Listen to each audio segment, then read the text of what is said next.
Ay, may panibagong luto na naman tayo ngayon. Siyempre ay maraming recipe ito, ano. Tsaka siyempre ito ay sinabawang taba-taba ito. Uy, sabihin na.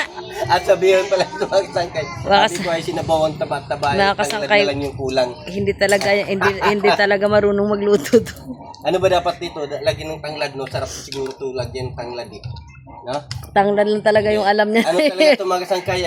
Bihon. Tsaka siyempre ay marami pa tayo ilalagay dito para ay dubling sarap at napakasarap talaga yung niluto ni kasangkay. Ano, mga kasangkay? Hintayin muna natin kumulo yan.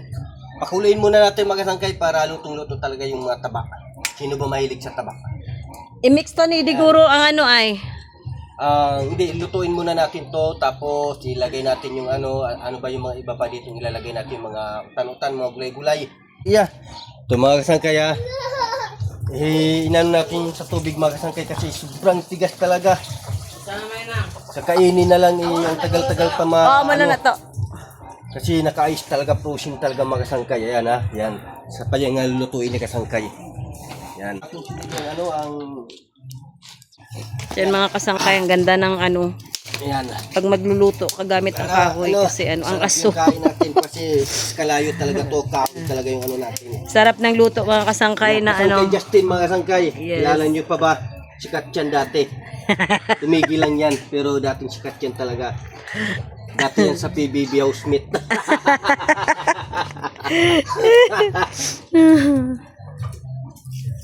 Yan. Tagal kumulo So, ayan So, napakatagal talaga kumulo mga kasangkay. So, ayan, yung malaking kaldero ay luto na yan. Tsaka siyempre madami pa tayo isasaing dito. Naghihintay lang ng tamang oras kung ano pa ba yung lulutuin natin. Nag-iisip pa yung atin cook. Yang kurukukuk. Kailangan kasangkay na kulo talaga to kasi. Kulo talaga, kulo. Yan. Sarap. Marami kumulo. Lami kaayoy.